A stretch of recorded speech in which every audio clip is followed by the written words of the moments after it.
बिस्मिल्लाहिर्रहमानिर्रहीम। इमामा, ये मुमकिन नहीं है। क्यों मुमकिन नहीं है? क्या आपको मुझसे मोहब्बत नहीं है?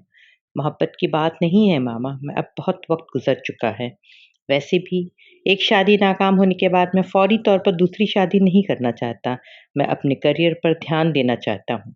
जलाल, आपको मुझसे तो कोई अंदेशा नहीं होना चाहिए। मेरे साथ तो आपकी शादी नाकाम नहीं हो सकती। फिर भी मैं कोई रिस्क नहीं लेना चाहता। जलाल ने इसकी बात काट दी। मैं इंतज़ार कर सकती हूँ। जलाल ने एक गहरा सांस लिया। इसका कोई फ़ायदा नहीं है मामा, मैं इस पोजीशन में नहीं हूँ कि तुमसे शादी कर सकूँ। वो दम साधे उसे देखती रही। ये शादी मैंने अपनी मर्ज़ी से की थी, दोबारा मैं अपनी मर्ज़ी नहीं करना चाहता। दूसरी शादी मैं अपने पेरेंट्स की मर्ज़ी से करना चाहता हूँ। आप अपने पेरेंट्स को मेरे बारे में बता दें, शायद वो आपको इजाज़त दे दें। इसने डूबते हुए दिल के साथ कहा। नहीं बता सकता। देखो मामा, कुछ हक़ाइक़ है जिनका सामना मुझे और तुम्हें बहुत हकीकत पसंदी से करना चाहिए। मैं अपने लिए तुम्हारे जज़्बात की कदर करता हूँ और इसमें कोई शुबहा नहीं कि किसी ज़माने में मैं भी तुम्हारे साथ इन्वॉल्व था, या ये कह लो कि मोहब्बत करता था। मैं आज भी तुम्हारे लिए दिल में बहुत ख़ास जज़्बात रखता हूँ और हमेशा रखूँगा, मगर ज़िंदगी जज़्बात के सहारे तो नहीं गुज़ारी जा सकती। वो रुका। मामा कॉफ़ी के कप से उठते हुए धुएँ के पार इसका चेहरा देखती रही। तुम जब 7-8 साल पहले अपना घर छोड़ रही थीं, तो मैंने तुम्हें समझाया था कि इस तरह ना करो, लेकिन तुमने इस मामले को अपनी मर्ज़ी के मुताबिक हैंडल किया। अपने पेरेंट्स को मुझसे शादी के लिए कन्विंस करने के बजाय तुम मुझे मजबूर करती रहीं कि मैं तुमसे छुप कर शादी कर लूँ। मैं ऐसा नहीं कर सका और ना ही ये मुनासिब था। मज़हब की बात अपनी जगह, मगर मज़हब के साथ माशरा भी तो कोई चीज़ होता है, जिसमें हम रहते हैं और जिसकी हमें परवाह करनी चाहिए। मामा को यकीन नहीं आया। ये सब उस शख्स के मुँह से सुन रही थी जो तुम तो चली गई थी, मगर तुम्हारे जाने के बाद तुम्हारे इस तरह गायब हो जाना कितना बड़ा स्कैंडल साबित हुआ, इसका तुम्हें अंदाज़ा है? तुम्हारे पेरेंट्स ने प्रेस में ये खबर आने नहीं दी, मगर पूरे मेडिकल कॉलेज को तुम्हारे इस तरह चले जाने का पता था। पुलिस ने तुम्हारी बहुत सारी फ्रेंड्स और क्लास फेलोज़ से तुम्हारे बारे में इन्वेस्टिगेशन की। ज़ैनब भी इसमें शामिल थी। खुशकिस्मती से हम बच गए। वो उठ खड़ा हुआ। मैंने इतने साल मेहनत करके अपना एक मकाम बनाया। मैं इतना बहादुर नहीं हूँ कि मैं तुमसे शादी करके लोगों की चय-मौंगियों का निशाना बनूँ। मेरा उठना-बैठना डॉक्टर्स की कम्युनिटी में से है और इमामा हाशिम मेरी बीवी के तौर पर वापस मुझे स्कैंडलाइज़ कर देगी। तुमसे शादी करके मैं लोगों की नज़रें नहीं चुराना चाहता। तुम इतने साल कहाँ रही हो, कैसे रही हो? ये बहुत अहम सवालात हैं। मेरे पेरेंट्स को तुम्हारी किसी बात पर यकीन नहीं आएगा और मुझे लोगों की नज़रों में अपना ये मकाम बरकरार रखना है। तुम बहुत अच्छी हो, मगर लोग समझते हैं कि तुम अच्छी लड़की नहीं हो और मैं किसी स्कैंडलाइज़्ड लड़की से शादी नहीं कर सकता।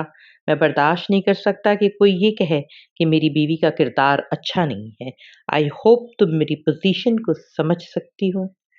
कॉफ़ी के कप से उठता धुआं ख़त्म हो चुका था, मगर जलाल अंसर का चेहरा अभी किसी धुएँ के पीछे छुपा नज़र आ रहा था, या फिर ये इसकी आँखों में उतर जाने वाली धुंध थी, जिसने जलाल अंसर को गायब कर दिया था।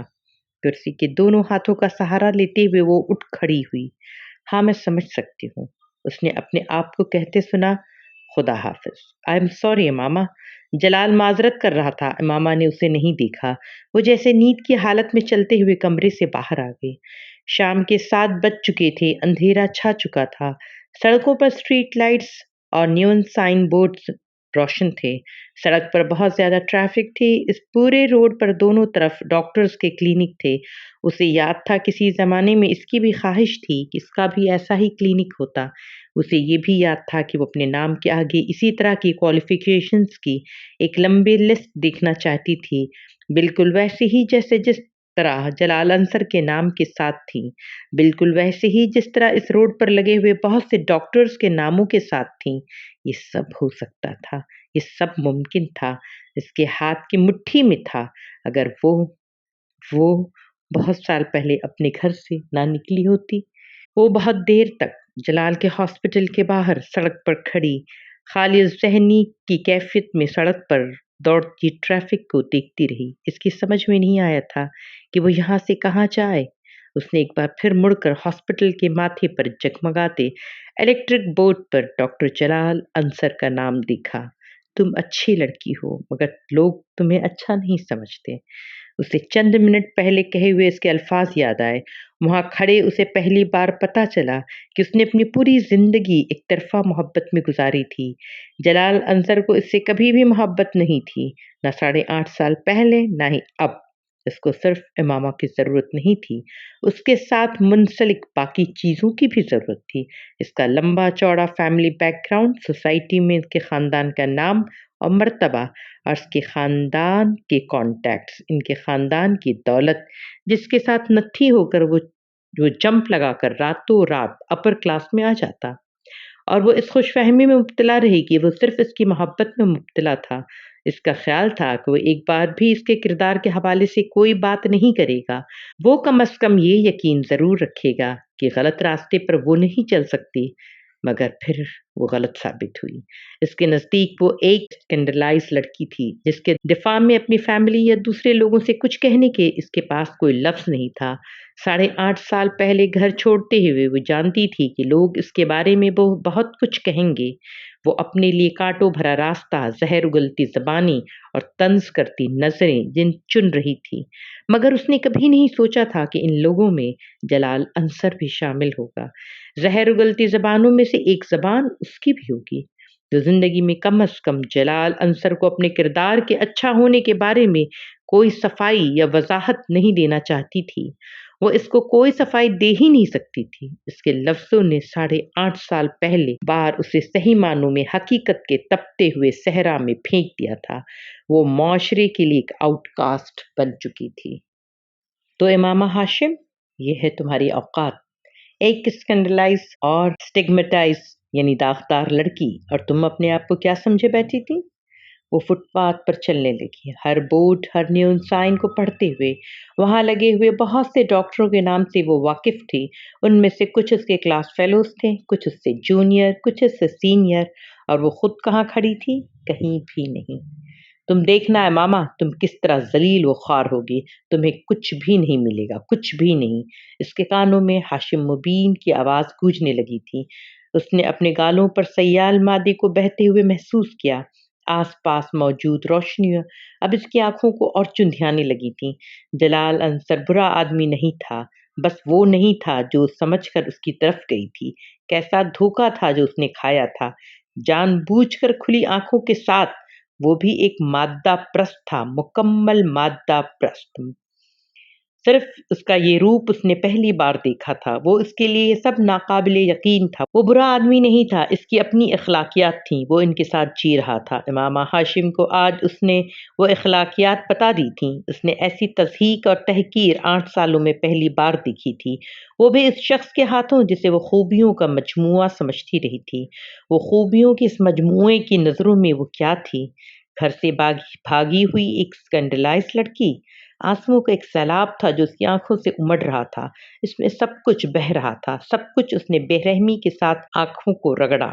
अपनी चादर के साथ गीले चेहरे को खुश्क करते हुए एक रिक्शे को रोककर वो उसमें बैठ गई। दरवाज़ा सईदा अम्मा ने खोला था। वो सर झुकाए इस तरह अंदर दाखिल हुई कि इसके चेहरे पर उनकी नज़र ना पड़े। कहाँ थी तुम्हें मामा? रात हो गई, मेरा तो दिल घबरा रहा था। साथ वालों के घर ही जाने ही वाली थी कि कोई तुम्हारे ऑफिस जाकर तुम्हारा पता करे। सईदा अम्मा दरवाज़ा बंद करके तशवीश के आलम में इसके पीछे आई थी। कहीं नहीं अम्मा, बस ऑफिस में कुछ काम था इसलिए देर हो गई। उसने इनसे चंद कदम आगे चलते हुए पीछे मुड़े बगैर इनसे कहा, पहले तो कभी तुम्हें ऑफिस में देर नहीं हुई, फिर आज क्या काम हुआ रात हो गई? आखिर आज क्यों इतनी देर रोका उन्होंने तुम्हें? सईदा अम्मा को अब भी तसल्ली नहीं हो रही थी। इसके बारे में मैं क्या कह सकती हूँ, मगर आइंदा देर नहीं होगी। तो इसी तरह अपने कमरे की तरफ जाते हुए बोली, खाना गर्म कर दूं या थोड़ी देर बाद खाओगी? उन्होंने इसके पीछे आते हुए पूछा। नहीं, मैं खाना नहीं खाऊंगी, मेरे सर में दर्द हो रहा है, मैं कुछ देर के लिए सोना चाहती हूँ। उसने अपने कमरे में दाखिल होते हुए कहा, दर्द क्यों हो रहा है? कोई दवाई दे दूं या चाय बना दूं? सईदा अम्मा को और तशवीश लाहक हुई।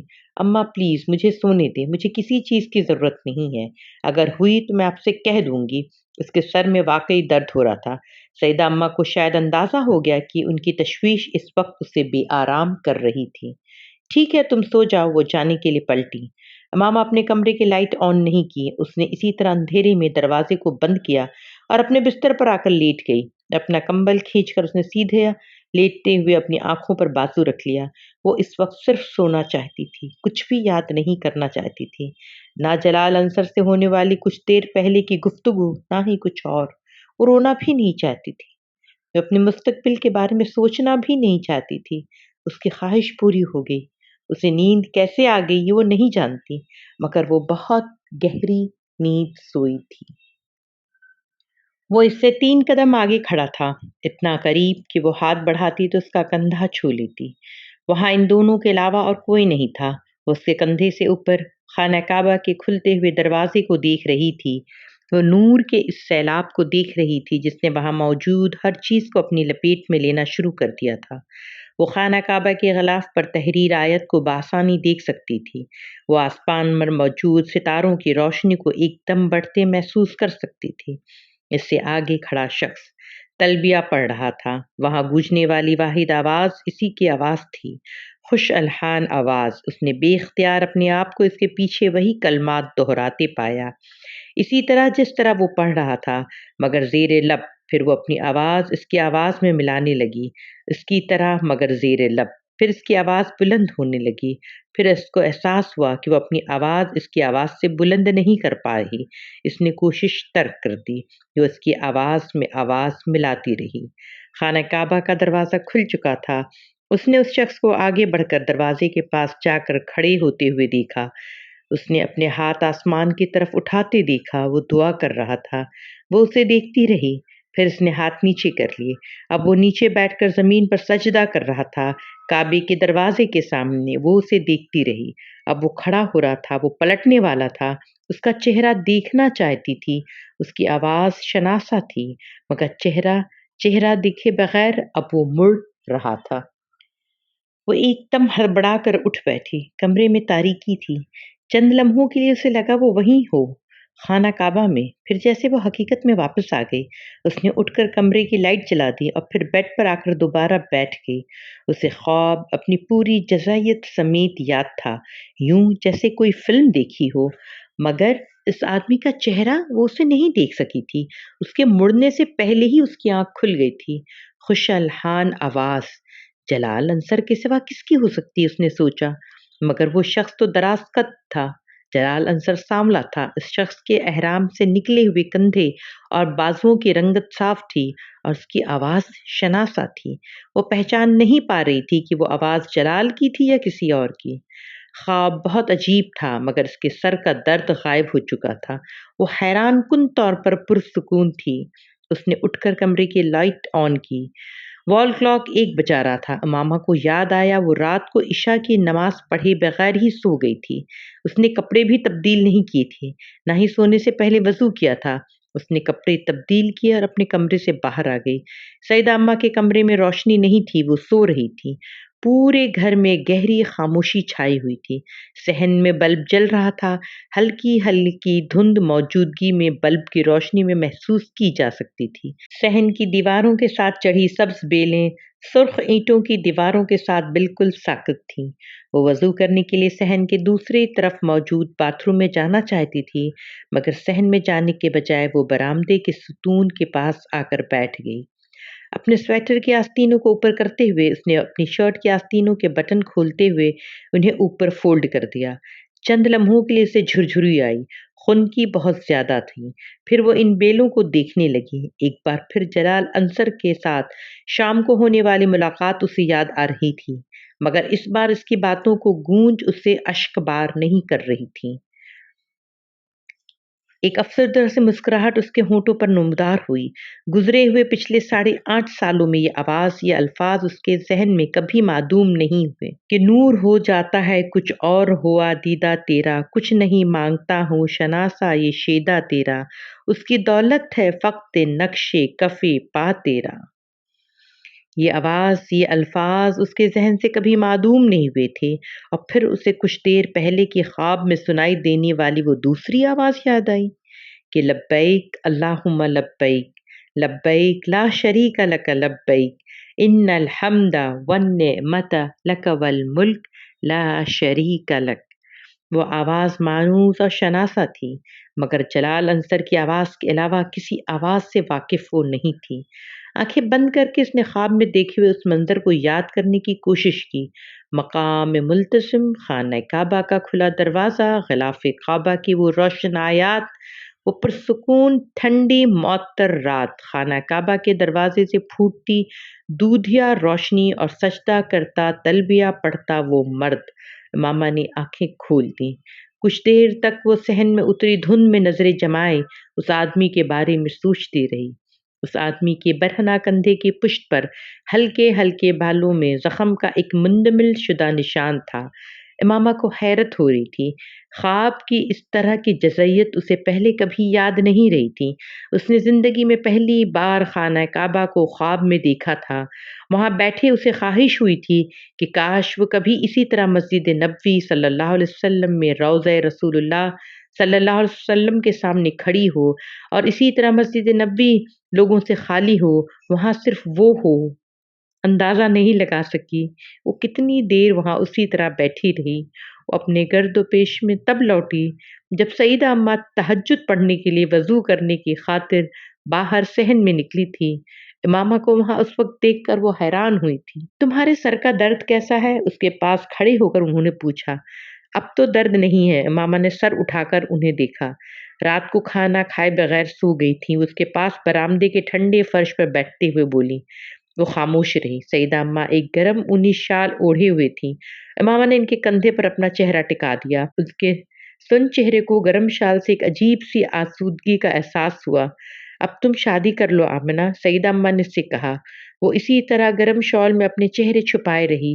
سیدہ اماں پہلی بار یہ بات نہیں کہہ رہی تھی۔ آپ کر دیں۔ وہ ہمیشہ کی اس بات پر خاموشی اختیار کر لیتی تھی۔ کیوں؟ وہ خود بھی نہیں جانتی تھی، لیکن آج وہ پہلی بار وہ خاموش نہیں رہی۔ تم سچ کہہ رہی ہو؟ سیدہ اماں نے اس کی بات پر حیران ہوئی تھی۔ ہاں، میں سچ کہہ رہی ہوں۔ امامہ نے سر ان کے کندھے سے اٹھا لیا۔ تمہیں کوئی پسند ہے؟ سیدہ اماں نے اس سے پوچھا۔ وہ سر جھکائے فرش کو دیکھتی رہی۔ کوئی مجھے پسند ہے؟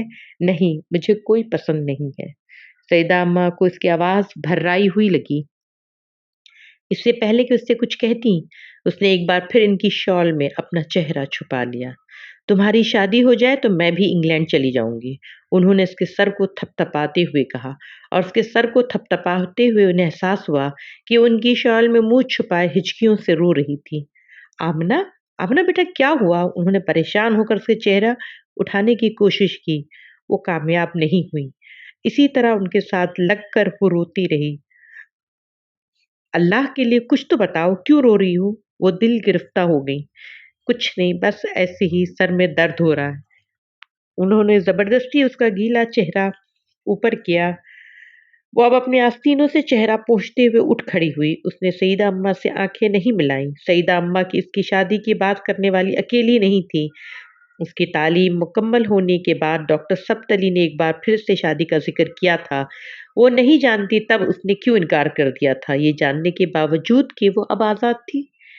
مجھے کچھ عرصے جاب کر لینے دیں، اس کے بعد میں شادی کر لوں گی، اس نے ڈاکٹر سبت علی سے کہا تھا۔ شاید یہ پچھلے کئی سالوں سے ڈاکٹر سبت علی پر مالی طور پر ایک بوجھ بننے کا احساس تھا، جس سے وہ نجات حاصل کرنا چاہتی تھی، یا پھر کہیں اس کے لاشعور میں یہ چیز تھی کہ ڈاکٹر سبت علی کو اس کی شادی پر ایک بار پھر اخراجات کرنے پڑیں گے، اور وہ چاہتی تھی کہ وہ ان اخراجات کے لیے خود کچھ جمع کرنے کی کوشش کر لے۔ اس نے یہ بات ڈاکٹر سبت علی کو نہیں بتائی تھی، مگر اس نے ان کی اجازت سے جاب کرنا شروع کر دی تھی۔ شاید وہ ابھی کچھ عرصہ مزید جاب کرتی رہتی، مگر جلال انصر سے اس ملاقات کے بعد وہ ایک تکلیف دہ ذہنی دھچکے سے دوچار ہوئی تھی، اور اس نے ایک دم سیدہ اماں کے سامنے ہتھیار ڈال دیے تھے۔ وہ نہیں جانتی سیدہ اماں نے ڈاکٹر سبت علی سے اس بات کا ذکر کیا یا نہیں، مگر وہ خود ان دنوں مکمل طور پر اس کے لیے رشتے کی تلاش میں سرگردہ تھیں۔ وہ اس کی کوشش کا نتیجہ فہد کی صورت میں نکلا تھا۔ فہد ایک کمپنی میں اچھے عہدے پر کام کر رہا تھا۔ وہ اس کی شہرت سے بھی بہت اچھی تھی۔ فہد کے گھر والے اسے پہلی بار دیکھ کر ہی پسند کر گئے تھے۔ اس کے بعد سیدہ اماں نے ڈاکٹر سبت علی سے اس رشتے کی بات کی۔ ڈاکٹر سبت علی کو کچھ تامل ہوا، شاید وہ اس کی شادی کو اب بھی اپنے جاننے والوں میں کرنا چاہتے تھے، مگر سیدہ اماں کی فہد اور اس کے گھر والوں کی بے پناہ تعریفوں کے بعد، فہد اور اس کے گھر والوں سے خود ملنے کے بعد، انہوں نے سیدہ اماں کی पसंद पर कोई एतराज़ नहीं किया था। अलबत्ता उन्होंने फ़हद के बारे में बहुत छानबीन करवाई थी और फिर वो भी मुतमईन हो गए थे। फ़हद के घर वाले 1 साल के अंदर शादी करना चाहते थे, लेकिन फिर अचानक उन्होंने चंद माह के अंदर शादी पर इसरार करना शुरू कर दिया। ये सिर्फ एक इत्तेफाक था कि डॉक्टर सब्त अली इसी दौरान अपनी कुछ मसरूफियात की वजह से इंग्लैंड में थे। जब फ़हद के घर वालों के इसरार पर तारीख तय कर दी गई, सईदा अम्मा फ़ोन पर इनसे मशवरा करती रहती थीं और डॉक्टर सब्त अली ने इन्हें अपना इंतज़ार करने के लिए कहा था। वो फ़ौरी तौर पर वहाँ नहीं आ सकते थे, अलबत्ता उन्होंने कुलसूम आंटी को वापस पाकिस्तान भिजवा दिया था। इसकी शादी की तैयारी कुलसूम आंटी और मरियम ने ही की थी, जो रावलपिंडी से कुछ हफ्तों के लिए अपनी ससुराल लाहौर आ गई थी। डॉक्टर सब्त अली ने इसकी शादी की तारीख तय हो जाने के बाद फ़ोन पर इससे तवील गुफ्तगू की थी। इनकी तीनों बेटियों की शादी इनके अपने ख़ानदान में ही हुई थी और इसके ससुराल में से किसी ने भी जहेज़ नहीं लिया था, मगर डॉक्टर सब्त अली ने तीनों बेटियों के लिए जहेज़ के लिए मखसूस की जाने वाली रकम उन्हें तोहफ़तन दी थी। 8.5 साल पहले जब आप मेरे घर पर आई थीं, तो मैंने आपको अपनी बेटी कहा था, तो मैं आपके लिए भी कुछ रकम रख दी थी। वो रकम आपकी अमानत है, आप उसे वैसे ही लें या फिर मैं मरियम और कुलसुम से कह दूँगा कि वो आपके जहेज़ की तैयारी पर उसे खर्च करें। सईदा अप्पा की ख़्वाहिश थी कि शादी इनके घर पर हो, वरना मैं चाहता था कि शादी मेरे घर पर हो, आपके अपने घर पर। उन्होंने उससे कहा था, मुझे इस बात पर बहुत रंज है कि मैं आपकी चौथी बेटी की शादी में शिरकत नहीं कर सकूँगा, मगर शायद इसमें कोई बेहतरी है। मैं फिर भी आखिरी वक़्त तक कोशिश करूँगा कि किसी तरह शादी पर आ जाऊँ। वो इनकी बातों के जवाब में बिल्कुल ख़ामोश रही थी। उसने कुछ भी नहीं कहा था, ना ही इसरार किया था कि वो अपनी शादी पर अपनी रकम खर्च करेगी और ना ही ये कि वो शादी इनकी रकम से नहीं करना चाहती। उस दिन उसका दिल चाहा था कि उनका एक और एहसान लेने को। वो उस पर इतना एहसान कर चुके थे कि अब उसे इन एहसानों की आदत होने लगी थी। उसे सिर्फ़ इनसे एक गिला था कि वो आखिर उसकी शादी में शिरकत क्यों नहीं कर रहे थे। फ़हद के घर वालों का इसरार था कि शादी सादगी से हो और किसी को भी एतराज़ नहीं हुआ था और मामा खुद भी शादी सादगी से करना चाहती थी, मगर वो ये नहीं जानती थी कि फ़हद के घर वालों का सादगी पर इसरार दरअसल कुछ और वजूहात की बिना पर था। उसका निकाह मेहंदी वाली शाम को होना था, मगर उस शाम को सहपहर के करीब फ़हद के घर वालों की तरफ से ये इत्तला दी गई कि निकाह अगले दिन यानी शादी वाले दिन होगा।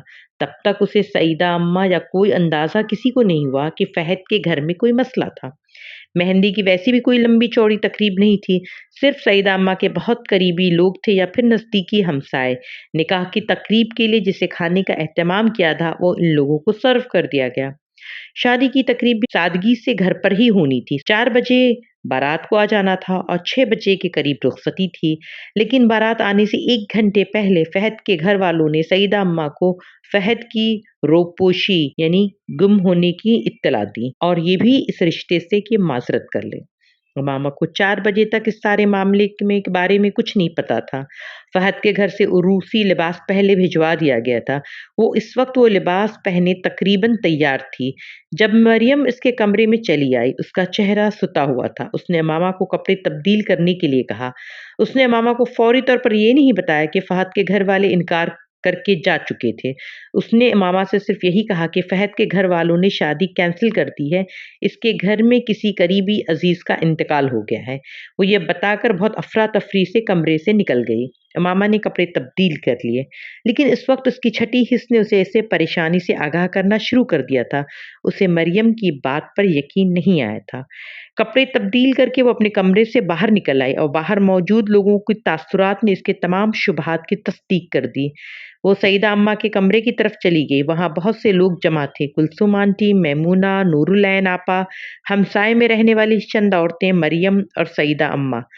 मरियम सईदा अम्मा को पानी पिला रही थी। वो बहुत निढाल नज़र आ रही थीं। एक लम्हे के लिए इसके दिल की धड़कन रुकी। उन्हें क्या हुआ? उसके अंदर दाखिल होते ही सबकी नज़रें इस पर पड़ी। मैमूना आपा इसकी तरफ तेज़ी से बढ़ीं। आमना तुम बाहर जाओ। उन्होंने इसे साथ ले जाने की कोशिश की। अम्मा को क्या हुआ है? वो उनकी तरफ बढ़ गई। कुलसुम आंटी ने कमरे में मौजूद लोगों को बाहर निकालना शुरू कर दिया। वो सईदा अम्मा के पास आकर बैठ गई। इन्हें क्या हुआ? उसने बड़ी बेताबी से मरियम से पूछा। उसने जवाब नहीं दिया। सईदा अम्मा का चेहरा आंसुओं से भीगा हुआ था। वो मामा को देख रही थी, मगर उसे यूँ लगा जैसे वो उस वक़्त उसे देख नहीं पा रही थी। ग्लास हाथ से हटाते हुए उन्होंने उसे अपने साथ लगाकर रोना शुरू कर दिया। کمرہ خالی ہو چکا تھا، صرف ڈاکٹر سبت علی کی فیملی وہاں پر تھی۔ کیا ہوا اماں، آپ مجھے بتائیں، ماما نے انہیں نرمی سے خود سے الگ کرتے ہوئے کہا۔ فہد نے اپنے گھر والوں کو بتائے بغیر گھر سے جا کر کسی اور کے ساتھ شادی کر لی ہے۔ مریم نے مدھم آواز میں کہا، وہ لوگ کچھ دیر پہلے معذرت کرنے آئے تھے، وہ لوگ یہ رشتہ ختم کر گئے ہیں۔ چند منٹ تک وہ بالکل ساکت رہی تھی، خون کی گردش، دل کی دھڑکن، چلتی ہوئی سانس، چند سیکنڈز سب کچھ جیسے رک گیا تھا۔ کیا میرے ساتھ یہ بھی ہونا تھا؟ اس نے بے اختیار سوچا۔ کوئی بات نہیں اماں، آپ کیوں رو رہی ہیں؟ اس نے بڑی سہولت سے سعیدہ اماں کے آنسو صاف کیے۔ سب کچھ ایک بار پھر بحال ہو گیا تھا، سوائے اس کی رنگت کے کہ وہ فقط تھی۔ آپ پریشان نہ ہوں، سعیدہ اماں کو اس کی باتوں پر اور رونا آیا۔ یہ سب میری وجہ سے ہوا ہے۔ ماما نے انہیں بات مکمل کرنے نہیں دی۔ اماں چھوڑے نا، کوئی بات نہیں، آپ پریشان نہ ہو، آپ لیٹ جائیں، کچھ دیر آرام کر لے۔ وہ انہیں پرسکون کرنے کی کوشش کر رہی تھی۔ میں تمہارے دل کی حالت کو سمجھ سکتی ہوں، میں تمہارے غم کو جانتی ہوں آمنہ، میری بچی، مجھے معاف کر دو، یہ سب میری وجہ سے ہوا ہے۔ انہیں تسلی نہیں ہو پا رہی تھی۔ مجھے کوئی غم نہیں اماں، کوئی تکلیف نہیں ہے، میں بالکل ٹھیک ہوں۔ اس نے مسکرانے کی کوشش کی۔ سعیدہ اماں ایک دم روتے ہوئے اٹھ کھڑی ہوئی اور باہر نکل گئی۔ ماما کسی سے کوئی بات کہے بغیر ایک بار پھر اپنے کمرے میں چلی آئی۔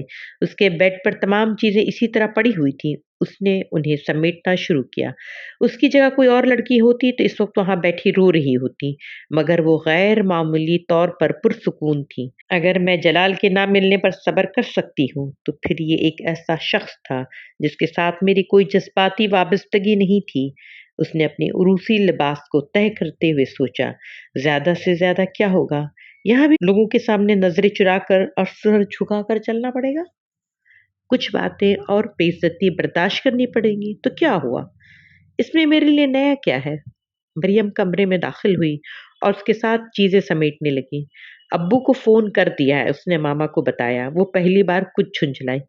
کیوں خواہ تم لوگ انہیں تنگ کر رہے ہو، انہیں وہاں سکون سے تو رہنے دو، اتنا بڑا حادثہ ہو گیا ہے اور تم۔ اس نے مریم کی بات کاٹ دی۔ مریم، میری زندگی میں اس سے بڑے حادثے ہو چکے ہیں، یہ کیا معنی رکھتا ہے؟ مجھے تکلیف سہنے کی عادت ہو چکی ہے، تم سعیدہ اماں کو تسلی دو، مجھے کچھ نہیں ہوا، میں بالکل ٹھیک ہوں، اور ابو کو بھی خواہ مخواہ تنگ نہ کر، وہ وہاں پریشان ہو رہے ہوں گے۔ مریم کو چیزیں سمیٹتے ہوئے وہ اب نارمل لگی۔ اس سے پہلے کہ وہ کچھ اور کہتی، کلثوم آنٹی سعیدہ اماں کے ساتھ ایک دم اندر آ گئی۔ امامہ کو ان دونوں کے چہرے بہت عجیب لگے۔ کچھ دیر پہلے کے برعکس وہ دونوں بے حد خوش نظر آ رہی تھی۔ اس کے کسی سوال سے پہلے کلثوم آنٹی نے اسے سالار کے بارے میں بتانا شروع کر دیا۔ وہ دم بخود ان کی باتیں سنتی رہی۔ اگر تمہیں اعتراض نہ ہو تو تمہارا نکاح اس سے کر دیا جائے، آنٹی نے اس سے پوچھا۔ سبت علی اسے بہت اچھی طرح جانتے ہیں، وہ بہت اچھا لڑکا ہے، وہ اسے تسلی دینے کی کوشش کر رہی تھی۔ مگر ابو اسے جانتے ہیں تو ٹھیک ہے، مجھے کوئی اعتراض نہیں، آپ جیسا بہتر سمجھیں۔ اس کا ایک دوست ہے، تم سے کچھ باتیں کرنا چاہتا ہے۔ اس مطالبے پر کچھ حیران ہوئی، مگر اس نے فرقان سے ملنے سے انکار نہیں کیا۔ میرے دوست نے 8-9 سال پہلے ایک لڑکی سے نکاح کیا تھا اپنی پسند سے۔ وہ چپ چاپ فرقان کو دیکھتی رہی۔ وہ آپ سے شادی پر تیار ہے، مگر وہ اس لڑکی کو طلاق نہیں دینا چاہتا، کچھ وجوہات کی بنا پر۔ وہ لڑکی اس کے ساتھ نہیں رہی، لیکن وہ اب بھی اسے اپنے گھر میں رکھنا چاہتا ہے۔ اس نے مجھ سے کہا ہے کہ میں آپ کو یہ بتا دوں کہ اگر آپ کو اس پر کوئی اعتراض نہ ہو تو اس بات کو یہیں ختم کر دیں گے، لیکن میں آپ سے یہ بات کہنا چاہتا ہوں کہ شاید وہ لڑکی اسے کبھی نہ ملے۔ 8-9 سال سے اس کے دوست کا کوئی رابطہ نہیں ہے، یہ ایک امید ہے جس پر وہ انتظار کر رہا ہے۔ ڈاکٹر سبت علی صاحب آپ کو اپنی بیٹی سمجھتے ہیں اور اس حوالے سے آپ میری بہن کی طرح ہیں۔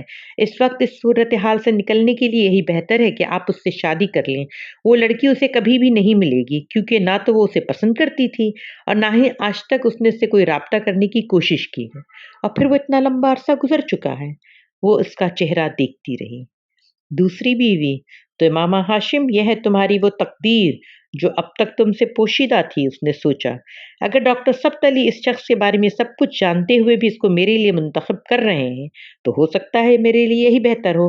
میں جلال کی بھی تو دوسری بیوی بننے کے لیے تیار تھی، اس سے محبت کرنے کے باوجود، اور اس شخص کی بیوی بننے پر مجھے کیا اعتراض ہوگا جس سے مجھے محبت بھی نہیں ہے۔ اسے ایک بار پھر جلال یاد آیا۔ مجھے کوئی اعتراض نہیں ہے، ان کی بیوی جب آئے وہ اسے رکھ سکتے ہیں، میں بڑی خوشی سے ان کو یہ اجازت دیتی ہوں۔ مدھم آواز میں کسی ملال کے بغیر اس نے فرقان سے کہا۔ جزاک اللہ خیر، شکرا۔